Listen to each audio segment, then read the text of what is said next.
नमस्कार एंड जय हिंद दोस्तों। मैं आपका अपना दोस्त प्रमोद यादव आप सभी का स्वागत करता हूं एसएससी वाला के अमेजिंग प्लेटफॉर्म पे। जैसा कि हमने एक सीरीज स्टार्ट की है मैथ्स मैजिक, तो आज मैथ्स मैजिक में हम करने क्या वाले हैं, आज हम बात करेंगे किसकी, सरकम सेंटर यानी परिकेंद्र की बात करेंगे। अभी तक हमने इन सेंटर को देखा, अभी तक हमने सेंट्रॉइड को देखा, अब हम आज बात कर रहे हैं परिकेंद्र की। एग्जाम पॉइंट ऑफ व्यू से ये भी बहुत ज्यादा इंपॉर्टेंट है आपके लिए। तो भाई ध्यान देना, आज हम बात करने वाले हैं परिकेंद्र की। ये परिकेंद्र होता क्या है, आप छोटे थे जब आप 10th क्लास में थे, जब आप 9th क्लास में थे, तब आप क्या करते थे, आपके पास ज्योमेट्री थी तो आप क्या करते थे, आपसे क्या कहा जाता था, आपको बनाना होता था परिवृत्त। परिवृत्त यानी सरकम सर्कल बनाना होता, तो आप क्या करते थे, आपके पास ट्रायंगल होता था। क्या होता था, ट्रायंगल। हम क्या करते थे, प्रकार लेते थे। भाई हम तो हिंदी मीडियम वाले बच्चे हैं तो हम तो प्रकार बोलते थे, कंपास जिसे बोलते हैं। आधे से अधिक दूरी लेते थे, एक चाप इधर लगाते थे, एक चाप इधर लगाते थे, फिर इधर से एक चाप लगाते थे और एक चाप इधर लगाते थे और ऐसे मिला देते थे। यही बात होती थी ना। इसी तरह इस वाली साइड का भी हम करते थे और इस वाली साइड का भी करते थे। तो ये कहीं पे मिलते थे, फिर यहां से क्या करते थे, इतनी रेडियस का हम क्या करते थे, रेडियस ले लेते थे और एक सर्कल खींच देते थे। यही तो बात होती थी। तो कहने का मतलब क्या है, अभी हम बात करने वाले हैं किसकी, अभी हम बात कर रहे हैं परिकेंद्र की। तो परिकेंद्र क्या होता है, जो परिवृत्त होता है उसका जो केंद्र होता है उसको हम परिकेंद्र कहते हैं। ऐसे आप कहोगे सर अंतःकेंद्र अंतःवृत्त जो होता है उसका जो केंद्र होता है उसको हम अंतः केंद्र कहते हैं। बिल्कुल सही बात है।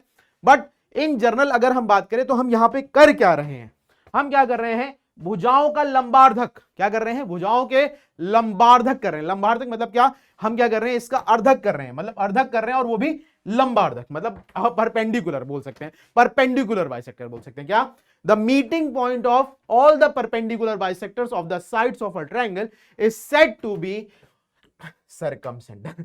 बात समझ में आई कि नहीं, मैं क्या कह रहा हूं भाई, हम क्या बोलते हैं, लंबार्धकों का जो कटान बिंदु होता है उसको हम क्या कहते हैं, उसको हम कहते हैं क्या, उसको हम कहते हैं परिकेंद्र यानी सरकम सेंटर कहते हैं। बात समझ में आई कि नहीं। The circumcenter of a triangle is defined as the point where the perpendicular bisectors of the sides of that particular triangle intersect। वही जो भी आपने बोला है वही चीज लिखी हुई है कि किसी त्रिभुज का परिवृत्त उस त्रिभुज के तीनों शीर्ष से होकर जाता है, इसे वृत्त का केंद्र या परिकेंद्र कहते हैं। ठीक है ना। परिकेंद्र निकालने के लिए किन्हीं दो भुजाओं का लंबार्धक खींचते हैं, जहां ये दोनों लंबार्धक मिलते हैं वह त्रिभुज का परिकेंद्र कहलाता है। जो हमने अभी आपको एक सिंपल सी भाषा में बताया वही चीज यहां पर लिखी हुई है। क्या, लंबार्धकों का कटान बिंदु। बस एक चीज याद रखिएगा, लंबार्धकों का कटान बिंदु मेरे पास क्या कहलाएगा, क्या कहलाएगा, सरकम सेंटर यानी परिकेंद्र। भाई जब हमने बात किया था माध्यिकाओं का जो कटान बिंदु होता है उसको हम बोलते हैं केंद्रक यानी सेंट्रोइड। उसके बाद हमने एंगल बाइसेक्टर्स की बात की थी, वही थी ना। अंतःकोण समद्विभाजकों का जो कटान बिंदु होता है उसे हम बोलते हैं अंतः केंद्र यानी क्या, इन सेंटर कहते हैं। और जब हम बात करते हैं किसकी, सरकम सेंटर यानी परिकेंद्र की बात करते हैं, तो परिकेंद्र क्या होता है, लंबार्धकों का, क्या, लंबार्धकों का जो कटान बिंदु होता है उसको हम बोलते हैं परिकेंद्र। अब कुछ प्रॉपर्टीज हैं सरकम सेंटर की, वो देख लेते हैं। क्या है, देखते हैं।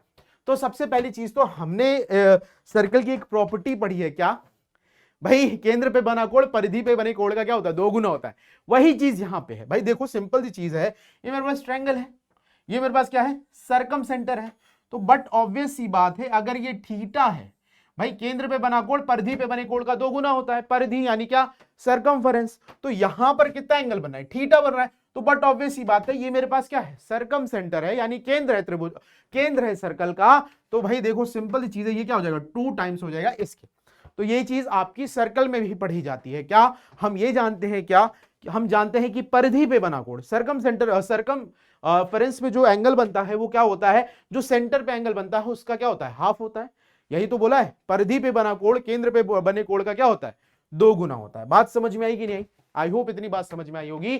और इससे डायरेक्टली आपके एग्जामिनेशन में क्वेश्चन पूछे जाते हैं और बहुत कंफ्यूजन होता है, बहुत ज्यादा कंफ्यूजन क्या होता है, जब अगर सपोज यहां पे किसी ने इन सेंटर बोल दिया होता है तो आप कंफ्यूज हो जाते हो कि इन सेंटर वाली प्रॉपर्टी लगानी है कि हमें सरकम सेंटर वाली प्रॉपर्टी लगानी है। तो ये चीज अपने जहन में बैठा के रखिएगा, जब इन सेंटर होगा तो 90 + a/2 ये होता है, और जब सरकम सेंटर होता है तो ये इसका क्या हो जाता है, डबल हो जाता है। ये चीज याद रखिएगा, ये चीज याद रखेंगे तो आपके लिए बेहतर रहेगा और आपके एग्जामिनेशन के लिए ही बेहतर रहेगा, और आपकी मतलब आपको सिलेक्शन की ओर जाना है तो ये चीज आपको सीखनी पड़ेगी। ठीक है, बात समझ में आ गई? आई होप इतनी बात समझ में आ गई होगी। तो चलो हम आगे बढ़ेंगे। अब देखो भाई सिंपल सी चीज है, अभी हमने किसकी बात की? अभी हमने बात की किसकी? अभी हमने बात की कि एक प्रॉपर्टी थी सरकम सेंटर की, उसकी बात करी थी। अब हम बात करेंगे क्या? अब हम बात करेंगे क्या? सरकम रेडियस की, यानी परित्रिज्या की। अब परित्रिज्या क्या होती है भाई? जो हमारे पास परिवृत्त है, उस परिवृत्त की जो त्रिज्या होगी उसको ही हम परित्रिज्या कहेंगे, है ना? कहोगे सर ये क्या बात है? बिल्कुल वही बात है, ये सत्य बात है, इसमें कोई दो राय नहीं है। तो अगर आपके पास क्या दे रखा है, अगर आपके पास साइड्स दे रखी हैं और आपको क्या करना है, परित्रिज्या निकालनी है, यानी आपको सरकम रेडियस निकालनी है, तो आप सरकम रेडियस कैसे निकालोगे? तो याद रखना एक जर्नल फॉर्मूला होता है परित्रिज्या का, R is equals to ABC upon 4 delta. ABC are the sides of the triangle and delta is the area of the triangle. तो अगर आपको तीन साइड्स पता हैं तो आप एरिया आसानी से निकाल सकते हो हीरोन्स फॉर्मूला यूज करके, और आपके पास साइड्स तो ही, ठीक है ना? बात समझ में आएगी नहीं? ये चीज जहन में बैठा लेना, अलग अलग ट्रायंगल के लिए अलग अलग हो सकता है, ये सबके लिए, मतलब ये एक जर्नल फॉर्मूला है। आपके पास कैसा भी ट्रायंगल हो, चाहे वो आपके पास इक्विलेटरल हो, चाहे वो आपके पास आइसोसेलेस हो, चाहे वो स्केलन ट्रायंगल क्यों ना हो, चाहे वो राइट एंगल ट्रायंगल क्यों ना हो, आपको अगर क्या निकालना है, आपको अगर परित्रिज्या निकालनी है और आपके पास साइड्स गिवन है, तो आप इस वाले फॉर्मूला का यूज करके आप सरकम रेडियस यानी परित्रिज्या निकाल पाते हैं। यहां तक बात क्लियर हुई? आई होप आपको इतनी बात क्लियर हुई होगी, ठीक है ना? उसके बाद लिखा हुआ है where ABC are the sides of the triangle and delta is the area of the triangle, ठीक है? ये बात इंपॉर्टेंट है, आपसे परित्रिज्या भी पूछी जाती है। देखो ऐसा होता है ना, कभी कभी क्वेश्चंस में ना दो तीन कॉन्सेप्ट लग जाते हैं, ये छोटे छोटे से कॉन्सेप्ट हैं जो आपको पता होने चाहिए, बिकॉज हमने क्वेश्चन करना शुरू किया तो क्वेश्चन करते करते करते हमें कभी ना कभी क्या करना होता है, कभी हमें परित्रिज्या निकालने की जरूरत पड़ जाती है आंसर लाने के लिए। तो कई सारी चीजें हैं जो आपको पता होनी चाहिए, इसीलिए मैं एक छोटी सी सीरीज लेके आया हूं कि ये आपको क्विक रिविजन देंगी। क्या देंगी? क्विक रिविजन देंगी सारी चीजों के बारे में। क्लियर हुई बात? आई होप इतनी बात क्लियर है। तो चलो आगे बढ़ते हैं, ध्यान देना। अब बात करते हैं परिकेंद्र के कुछ प्रॉपर्टीज हैं जो कि काफी ज्यादा इंपॉर्टेंट है। जैसे हमने इन सेंटर की बात की थी और मैंने मीडियन की बात की थी, चाहे इन सेंटर हो चाहे मीडियन हो, वो हमेशा ट्रायंगल के अंदर ही लाई करते हैं, ठीक है ना? वो हमेशा ट्रायंगल के अंदर ही लाई करते हैं। लेकिन सरकम सर्कल या सरकम सेंटर की अगर मैं बात करता हूं तो सरकम सेंटर में ये कुछ केसेस होते हैं जहां पे क्या होता है, जो सरकम सेंटर है वो त्रिभुज के बाहर भी लाई करता है। तो देखते हैं कहां पे। तो भाई देखो सबसे पहली चीज तो the circumcentre of an acute triangle is inside the triangle. अगर मेरे पास कोई एक्यूट एंगल ट्रायंगल है तो एक्यूट एंगल ट्रायंगल में जो हमारे पास इन सेंटर होगा, जो सरकम सेंटर होगा वो त्रिभुज के अंदर होगा। क्या बोला मैंने? अगर मेरे पास न्यून कोण त्रिभुज है तो न्यून कोण त्रिभुज में जो मेरे पास परिकेंद्र होगा वो त्रिभुज के अंदर लाई करेगा। इतनी बात समझ में आती है? उसके बाद अगर मैं बात करता हूं यहां पर the circumcentre of an obtuse triangle is outside the triangle. अगर मेरे पास कोई अधिक कोण त्रिभुज है, ठीक है ना, अधिक कोण त्रिभुज यानी उसका एक एंगल क्या होता है, 90 डिग्री से बड़ा होता है। तो अगर मेरे पास अधिक कोण त्रिभुज है तो उसका जो सरकम सेंटर होता है वो आउटसाइड द ट्रायंगल होता है, यानी त्रिभुज के बाहर होता है। ये चीज याद रखिएगा क्या, और ये डायरेक्टली आपके पास स्टेटमेंट फॉर्म में क्या होता है, क्वेश्चन में पूछ लिया जाता है कि ये स्टेटमेंट ट्रू है या फॉल्स है। तो ये स्टेटमेंट आपको पता होनी चाहिए क्या, कि सरकम सेंटर जो है ऑब्ट्यूज ट्रायंगल में क्या होता है, हमेशा बाहर होता है। ठीक है, ठीक है, इतनी बात समझ में आई कि नहीं?